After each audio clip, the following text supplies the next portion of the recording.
You're listening to the Jōrni Podcast. What if the challenges you choose could define your growth? Find out more in today's episode.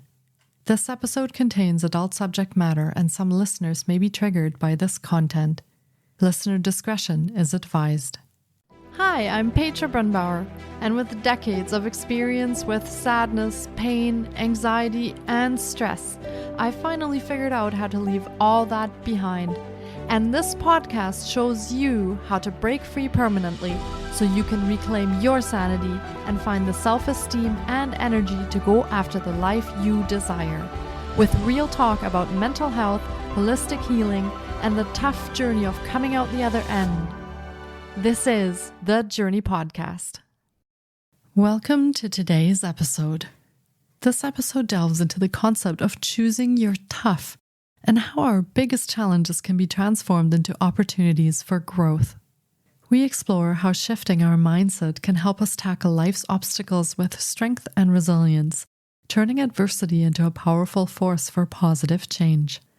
Misti Dawn White discovered the healing potency of physical intelligence, mental gymnastics, and loving touch after a remarkable evolution from her troubled youth.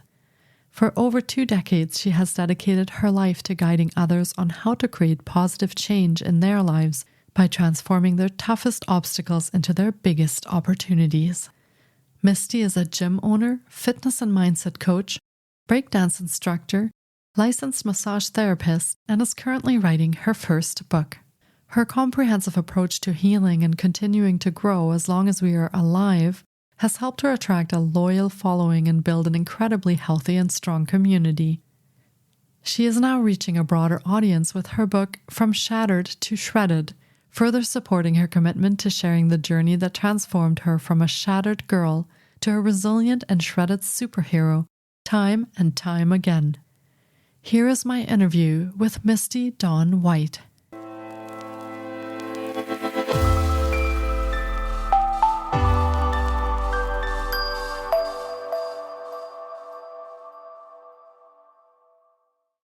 Hi, Misti Dawn. It's so great to have you on the podcast today. I've been looking forward to getting to chat with you because choosing your tough is such a wonderful topic for our conversation today. And I'm really curious, where are you going to take this? So welcome to the podcast. Thank you. Thank you for having me. And I also am curious, just in this flow of conversation, where I'm going to take this, choosing your tough. I'm excited.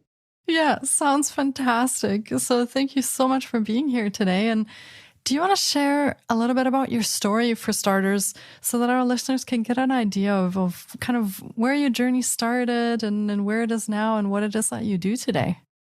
Right. This is such a loaded question and a loaded answer. So keeping in line with the choosing your tough theme, where I started, geez, I don't know. I've done so much introspection and so much deep work where I've gone back and started from what's the first memory in the crib to what's going on this week, when it comes to just life. So where I started is interesting. What's coming up for me on choosing your tough is the fact that I started getting seriously tough internally and independently as a young adult, and I started choosing my tough really with fitness and my body helped me at first to get tough, sort of a little bit from the outside in, and it works differently for different people, but that's been a big part of my story for the second half of my life. So without going back into my youth and what I did as a child and these kind of things, what comes up for me is choosing your tough is me as an adult, me as an independent single mother, 3 children, fitness guru is how do I get through the tough obstacles in life and the things that are out of my control, letting go of those and continuing to move toward that choice of where's the toughness that is going to pay off in the end? Where can I get tough, become prudent, and then I'm going to have some amazing results, even if it takes years of my life. And then when I see myself in that discipline and that toughness, the result just brings me more confidence. And the more and more I choose the tough things, I've never like, I was training somebody. I'm a coach, a fitness coach. I was training somebody yesterday, and it's so hard. It's so hard. She's a new person. She's a new client, and she just like complains, almost cries, and so hard. And I'm like, I just told her, and I'm just constantly reiterating this, like nothing. And it's not like it has to be hard. It's not like you have to work. You can relax. You can pray. Of course, we're not in charge. But the things that have come to me that I've created that are bring me the most confidence are the things that have taken time and energy and have been really tough going through them. So I guess where that started, I don't know. It's almost like you do it one time. And for me, I'm always looking at like what works and what doesn't work. And after you have that one time experience, it's like always reminding myself, oh, remember when I did that? That's tough. And now after it was really tough and I get the results are really fun and I'm having a good time. So it's like that toughness where it's not fun, but then later on it's fun. Does that make sense? It's like I used to be a competitive B girl, so breakdancing. And there's this basic position where it's really tough at first. Like you're putting yourself in these weird positions. And when I teach breaking, I tell people like this position is called the baby freeze. And I think in yoga it's called a croc, but it's like your elbows tucked into your stomach and your abs are tight and your head is all like crooked on the floor. And it's so awkward at first and it's tough. And I tell people all the time, this is going to be one of the easiest moves. This is going to be a transition. This is going to be one of the easiest things that you're going to flow through. But at first, it feels tough. And so those things are cool. Those things are really cool. So lastly, just tying it all in, for me, when life gets really tough and I have these obstacles that are out of my control, I tend to move toward, okay, what can I do today that's tough that's going to give me a result that I'm happy with, something that I can control, and also like something that's just for me.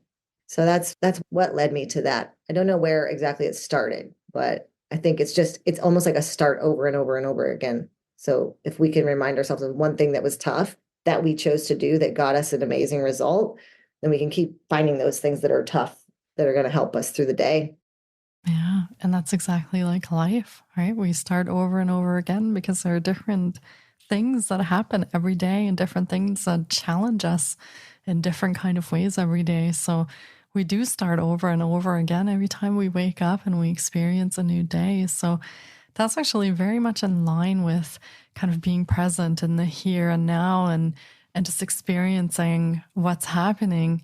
And when you talk about physical fitness as a way of finding your tough, I think that is such a wonderful way to also gain self-confidence, that self-trust in yourself. Because as you said, as these things happen and then you can do it and then it becomes fun. So this is also like a lot of things in life where our first thought is, oh my goodness, how am I going to survive this challenge? But once we make our way through it and we actually find ways, we trust ourselves more. We rely on ourselves more, and we come out the other end going, wow, okay, I didn't know I could do this, but I did it.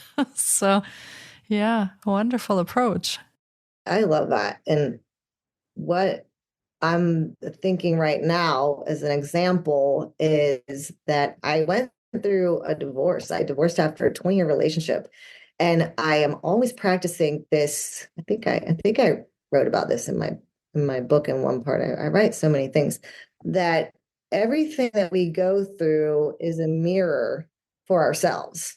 So I had the experience of going through infidelity, my marriage, and there was a lot of betrayal. There was a lot of deception. And I was working with a mentor as usual. I pretty much always have a mentor, a physical coach in some way, and a therapist as well. So I love that, as a coach, it's important to me also to continue to grow. And this mentor really said something that triggered me because my value that's been consistent in my life has been integrity.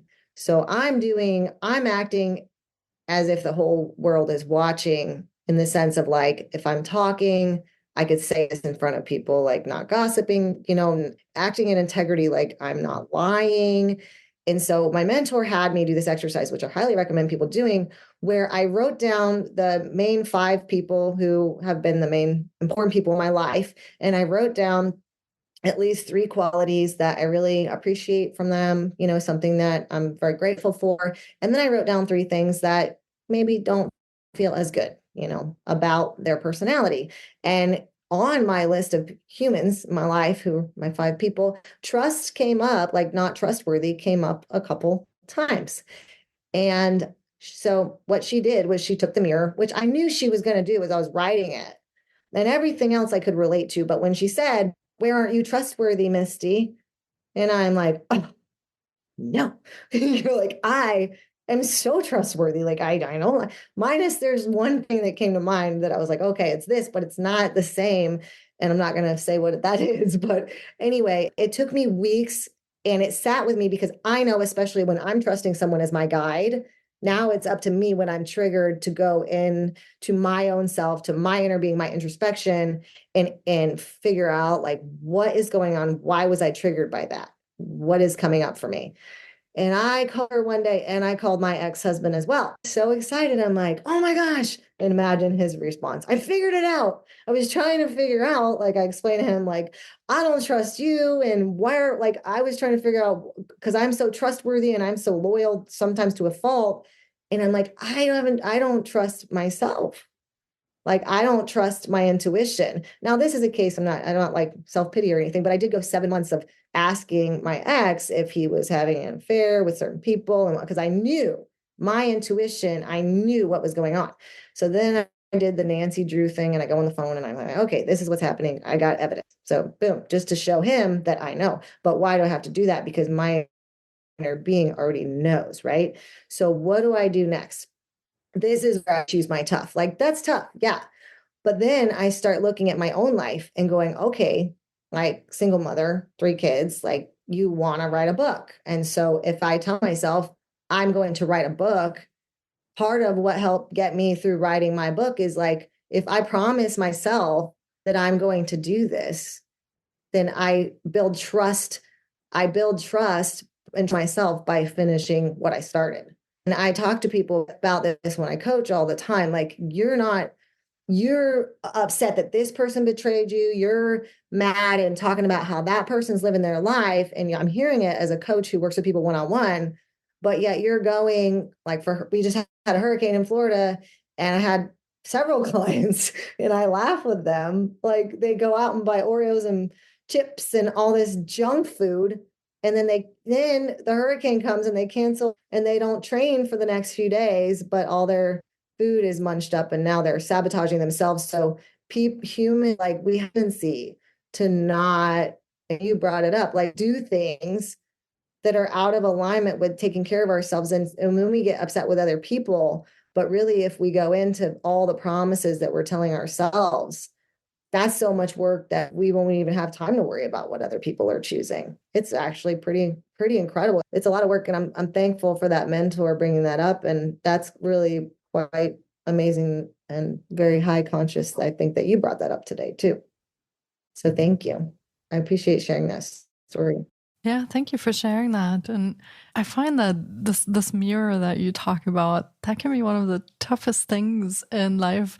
Also, I think that ties in a little bit with our self accounting and taking self responsibility for things, because those can be very tough things to work with, especially if we are facing mental or physical challenges or things aren't going the way that we envisioned they should go in our lives. Taking that look in the mirror can be one of those toughest things to do, but I think also one of the most rewarding things once we kind of figure out what's actually going on. So yeah, that. Thank you for sharing that story. I find that it touches like on so many things. And is that difficult? Do you find that difficult for yourself and also for clients that you work with, as confronting things head on or really taking responsibility for things? Can that be a tough place to be in? The ego will do its best to protect you in so many ways. I always am sharing the vibrational chart with the energy and the different emotions. And at the very bottom of this vibrational chart is guilt and shame. So doing something and then you see what you're doing and you're taking that savage ownership of your life and you using to constantly look in the mirror, it can be like, it's like, how filthy is your closet? Like, how much do you have to clean out of there? It can be completely devastating, just like that type of mess. But it's like the helped me the most is, again, one of my mentors used to say, now you're not wrong. And like, this practice of not right or wrong, but like always growing. And then you can do whatever you want. You can blame it on the rain, or you can blame, just that blaming and blaming yourself, especially with mental health, especially when you're someone like me. Like, I would hurt. This is like, now we get into like suicide and people harming themselves and like alcoholism, addiction, like they're trying to stuff everything down. We're trying to cover it up because we start blaming ourselves, or maybe we're upset with someone else. My practice has been to find my part, even when it looks like I didn't do anything wrong. Even like in a marriage, for instance, I could have been the trophy wife, but someone else's behavior doesn't have to do with me. And, learning these things like that are helpful for our mind. Like, we're all having our own journey. This helps in fitness too. Like, so often, I mean, I've been a coach for over 20 years. I was a gym owner for 16, and just the comparing ourselves to other and everything was when we really lean things out and focus on what's going on inside of us. What are our patterns? Look at what we're attracting and help and recognize what we're attracting as a guide for us moving towards a higher consciousness, like a stronger being, like closer to joy, no matter what's happening externally. Oh yeah, that is a ton of work. Like, especially, I feel like, especially with social media, and now you can like see your, like the television, everything that's going on. It is a lot of constant cleansing. But I love to compare it to the physical. It's just like going to the potty every day. That's a healthy thing, like let me just say, dropping the shit, like, but every single day, dropping the shit, and every single day drinking the water and cleansing, whether it's like mentally, emotionally, spiritually, physically. It's constant. And yeah, but getting into that blame and guilt, that shame for the self, when you're looking in the mirror and going, oh my gosh, why did I attract that? Or you're like doing this. I don't know if you're familiar with Abraham Hicks, like, everything's on me. I mean, that could be stressful and like drive you actually a little crazy. So I've studied a lot of different parts of it. And I guess I just kind of like pick up the tools where I feel that they're necessary. One thing that helps me to get out of that and that mental stuff, when I am in that, I allow myself to go into that. I have mentors and I'm part of programs where other people are loving me unconditionally, and they can hear my story and they don't react. Even it's the same thing in fitness. If I do something awesome, if I used to break dance, I'm doing a head spin. I don't need someone to say like, oh my gosh, that's amazing. I just be there and support me no matter what. Like, if I'm crying on the floor because I lost my twin sister, you don't have to do anything. And if I'm doing some awesome move, like, you also don't have to respond to that. That's in the basics of like the four agreements. Don Miguel Ruiz. It's one of the first self-help books I read as a late teenager. And it's like this whole, like, basically you're just not judging anything as good or bad. Which one was it? Like, I'm not saying, oh, good job, or all bad girl, or anything. Like, it just is what it is. And this is what I'm going through right now. And knowing that all the things that we're going through is just like nature. It's passing. It's not going to last. And it's like the mind gets stuck on the last thing. And so it's important, and it's a lot of work. If I were to help other people, I would say, like, just keep doing the work, keep finding the voice, keep moving towards a higher vibration. And that's what choosing the tough is about. So if I go do something awesome and like I'm in gratitude for my body and something that I was able to create that's beautiful, whether it's a new dance, that helps to raise my vibration. So I'm choosing this tough thing to do, but then after I do it, there's a high vibration versus other tough things I go through can create that lower vibrational state. Yeah, that's actually a really good point, because the passing nature of things is something that we often forget, and we get very caught up in the things that are happening around us and take them sort of as, this will be my life for the rest of my life. It's going to be like this. So letting that go every day, working on freeing up that space so we can come into these higher vibrations. That is, like you said, very difficult work, but it's just something that if we do it consistently every day, I think there is actually a huge space that opens up for our own health, for our own creativity, for our own joy, and for us to work with the things that we actually do want to attract into our life. So yeah, it's fantastic how you work with that and how you look at that. I love that. Now, I'm very curious, because your thing was fitness, and you coach people on that as well. So I'm very curious what that looks like when you work with clients who come to you and you work on these different things in their lives. Do you just sit there and, you pump some weights and you talk about vibrations, or how do you address this with your clients? I'm so curious about what a session would look like, and then how you work with clients on their different challenges. Oh, that's really, really cool. Thank you. Well, I'm sitting here going, well, that would be interesting for them to answer that question. So I'm a personal trainer. Started that when I was 19. And then in 2005, I was a senior in college, and I was in there for pre-med track and exercise physiology. I decided to get my massage therapy license. And these are things that help me personally so much. I always love touch, and I always love being close and connecting with people. I'm an identical twin, so I was in the womb sharing an egg with someone. So I feel like I'm just like wrapped up with someone and just loving on humans. And in fact, in my practice, mainly with appointments, most of the clients who I work with on a one-on-one relationship, I've been working with for definitely over 10, if not 15 years, some of them for 20 years.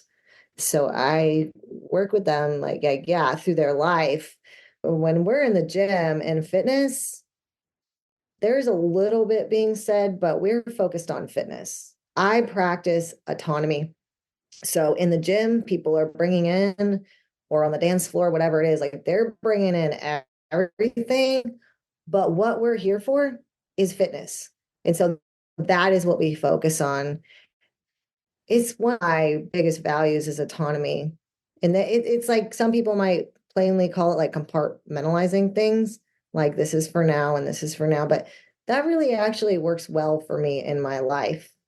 Because how else are you going to get things done when you have so much going on in your life? Like even with my grief comes up. Now, sometimes when you're in the depths of grief, like after I lost my identical twin sister, like I'm sobbing no matter where I am, but I got to keep moving. And there's a chapter in my book that's called From Shattered to Shredded. The chapter is called Conquering. It's called Crying and Conquering, because sometimes you just have to move like that. But if one of my clients starts saying like, they're just there to focus on themselves. I'm like, okay, we're here for this time. And what is our goal during that time? And my job as their guide is to help them to focus. And then whatever comes up, we just like work through that. As soon as I get someone, I probably don't even work well with most people, because most people don't want to see themselves.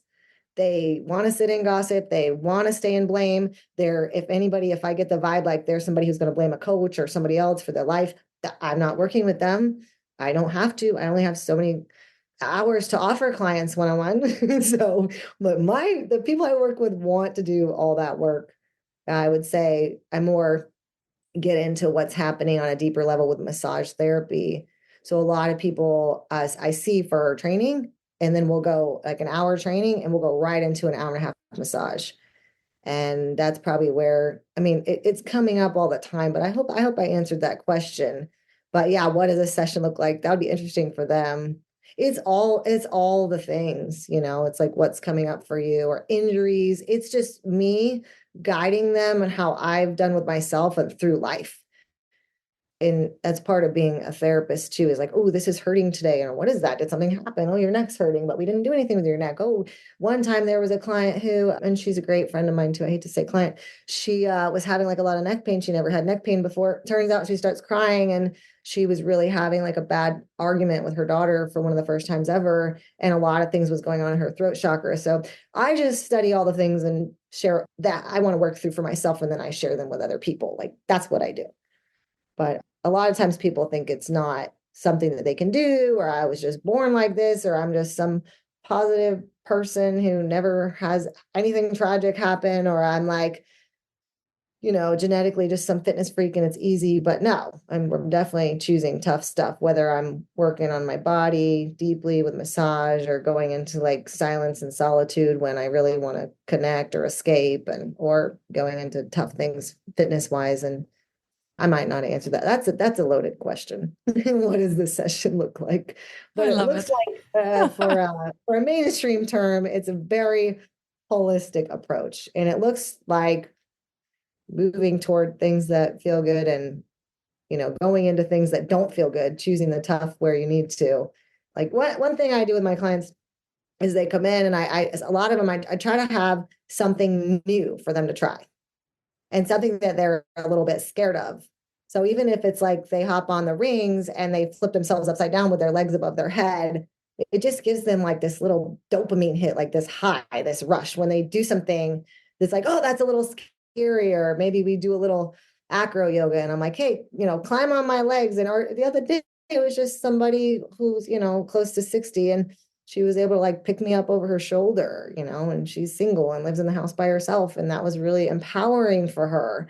So just working on I put someone in the cold plunge. She came in, she was a hot mess, and she's just learned to show up because she used to cancel. And I put her little tail in the cold pool, and she was freaking out, thought she was going to die, but she survived. So I kind of bring them close to death, and then they survive, and then they love me. It's pretty cool. It's pretty crazy. You're expanding their horizons. Oh. Yeah, it's good to challenge ourselves. I'm like, try something new, move towards a different feeling, like get your heart rate going. Like, I mean, I'll straight just tickle somebody. I really will. I'll like, they're on my massage table and I feel like, and I can do that with the people who I attract, and I trust them and they trust me, but I have been known to like really seriously tickle someone. And that's just interesting. That sounds great. Spot that they hold somewhere that they think would never be touched because it's like a tough spot. That's some trigger for them, with massage. It's fun getting to know people and whatever, and I don't know what all's going in there. People always say, what is that? Or why does that feel like that? And I'm like, it's your life story. I have no idea. I don't pretend to know either. Yeah. But it does sound, as you're talking about various clients and also your own life, that fitness is very much intricately connected to our mental state, to our emotional experiences, to our fears, our joys. And it sounds like all that actually comes together when clients come to see you in the gym. So it's almost like a therapy session in the workouts that you're doing, because all of that comes together when you are starting to work on the physical part of it, which is connected to everything else. So yeah, sounds like a wonderful session. And yeah, I was just really curious because it does sound like there is a lot going on beyond just doing random movements to get fit. And so that is sort of the key to what you provide, is this holistic approach to it.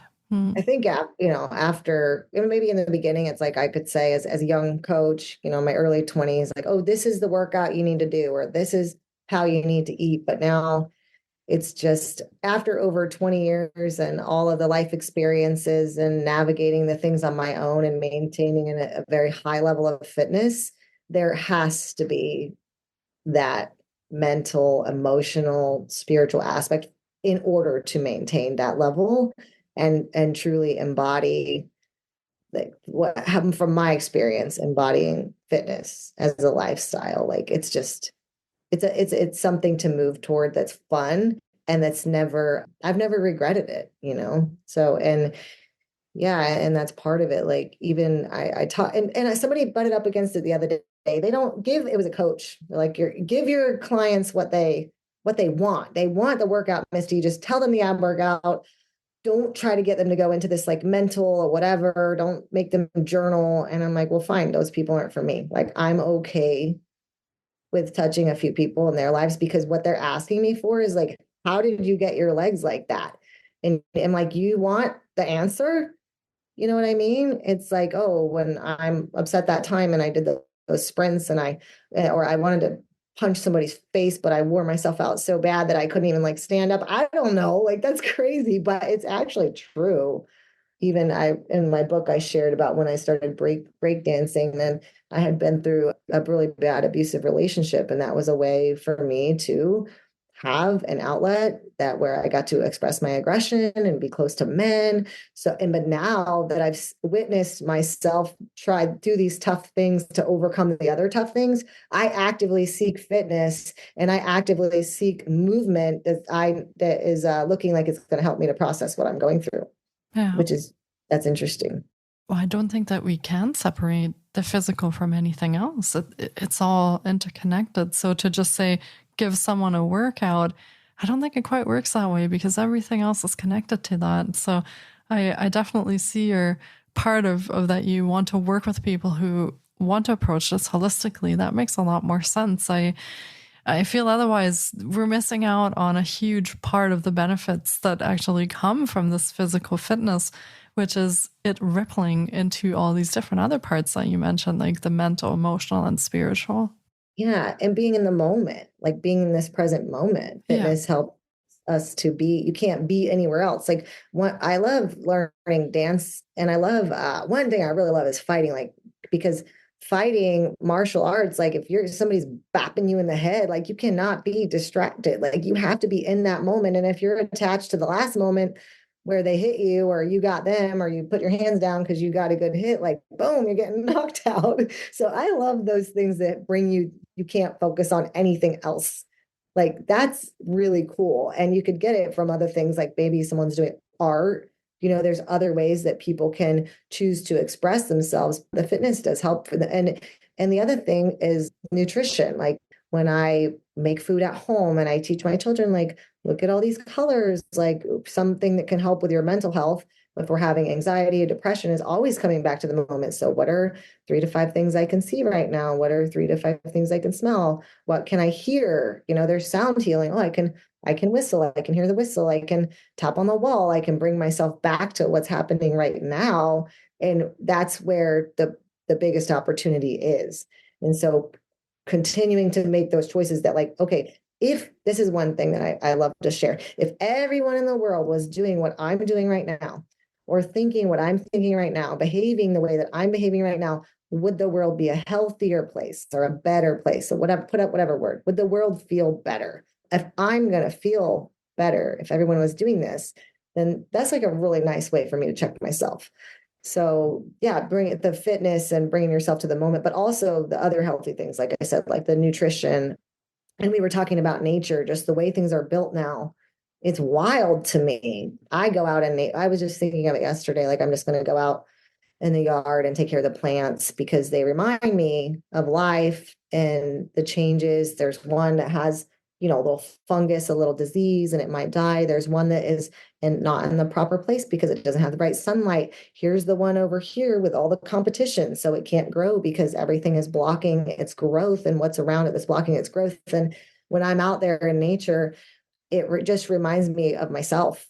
Like maybe sometimes if I'm a lemon tree and I'm fruiting, like I do better with sun in the morning. I need to it's my work as the little plant that I am to get myself in the right spot now that I'm an adult. Do you know what I mean? It's such an interesting analogy, but I love it because we are natural. We're nature. We just have all these other, our limbic system and emotions and things that are also happening. But the nature helps me to let go.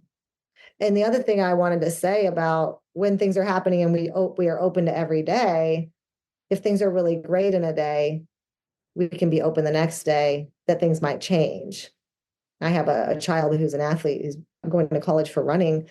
And it's like I try to teach him about attachment, that running is not your life is not running for him. Is like life is running. And I'm like, there are other things available to you because this happens so often that things are going well. and we have to be prepared for loss. Not that we want to put it out there and attract it, but just knowing that, hey, if my body gets injured, I have other body parts and there are other options. I always tell people, like, there's people playing basketball in wheelchairs. There are other options, because I hear it so often. Like, I hurt my shoulder, so I didn't show up, or my, whatever happened. I had babies, so I got overweight. It's like there's other options. Maybe I'm always using fitness, but it crosses over to so much that has to do with our mental health. I just love using fitness as an analogy. Yeah, absolutely. And there is a lot to be said also for consistency and motivation, because that bleeds into all of the other parts of our lives as well.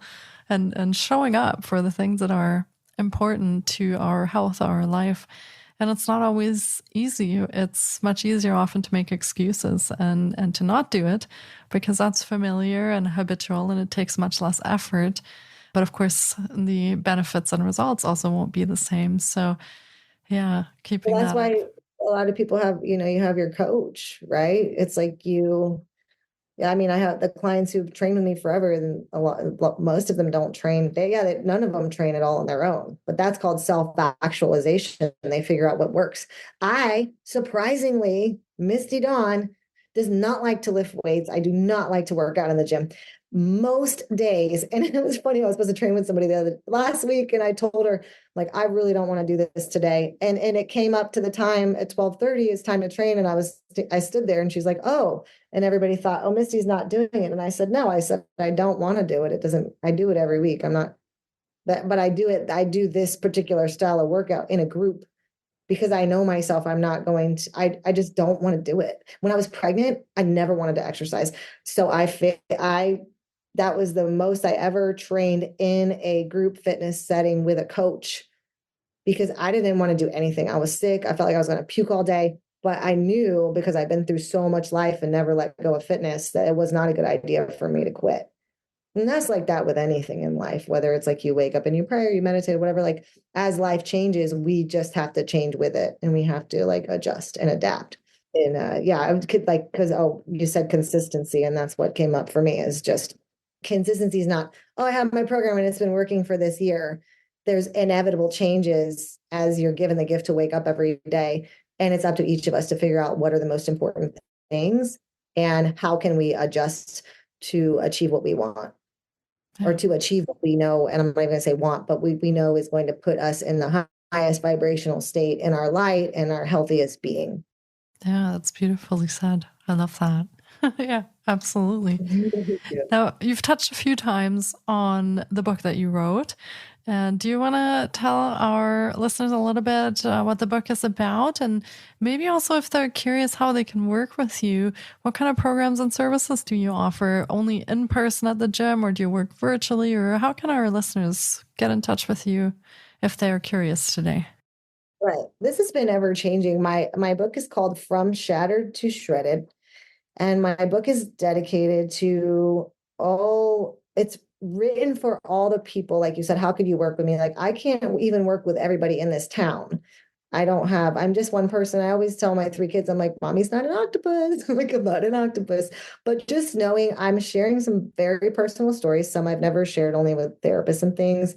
So it's me sharing some stories. And then it's really how my mindset techniques, the things that I did to work around these obstacles. And that's the title, From Shattered to Shredded.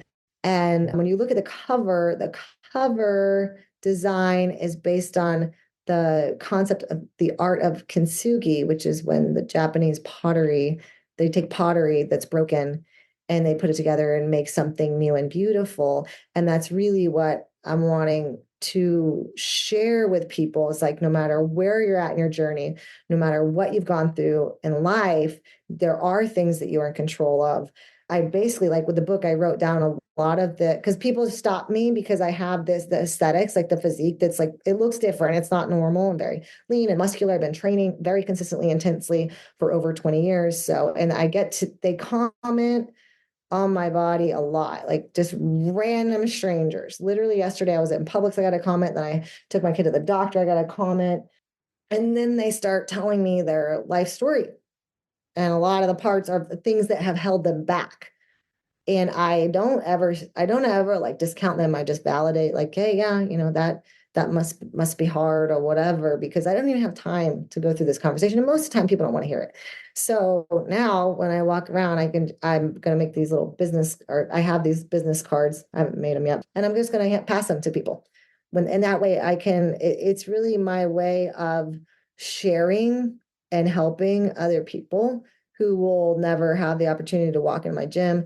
I recently did get online more. About 2 years ago, I got on Instagram because I've been a coach since before Instagram, social media. I was in my competitive breaking days, like we didn't put things on YouTube. Like I have VHS in my attic. But I've been consistent for a long time and successful as a coach. I have a program online. What I like coaching online the most is the mindset coaching and helping people like find their own way, because I'm not here to tell you, oh, you have to break to get these shredded abs because that's how I did it or whatever. I'm more here to help people find their unique path, their own shattered to shredded. So what is in my book is at the end of every chapter, there's questions for people to answer to like find their own path and relate to my journey and the messages, like the bigger, deeper messages I'm working to get across when people are wanting aesthetics and higher levels of fitness, and they're not sure why they can't get there. So that is what it's about. It's really a gift, like just for everybody who walks up to me or thinks that, and it also like thinks that we're different or I have some easy, just shredded life naturally or whatever the story is. So yeah, from shattered to shredded. It's on Amazon, Kindle, paperback, and hardcover as well. So yeah, it was a gift. I was really called to do it, and it was one of those things that was pretty crazy when it was done. I cried for like 2 days because I was like, oh my gosh, I didn't even really know how that happened. But so it's just a gift for everyone.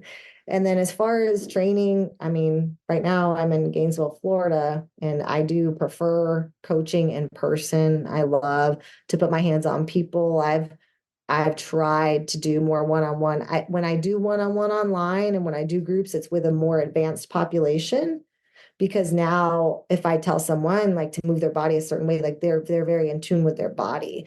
And one thing they always say, my book's for everyone, anyone and everyone. I mean, age, like preteen and old. But as a coach, one thing that I heard a long time ago that I loved, it was like, you're the best coach for someone who's about 2 to 3 steps behind you. So when I'm working in fitness, I tend to work with people who are very confident in their body.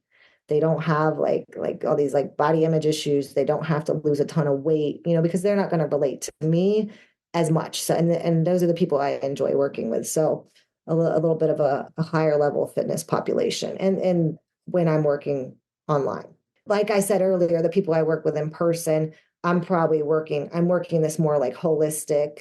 We're doing massage, we're working through your body. You might be crying, like you might be laughing.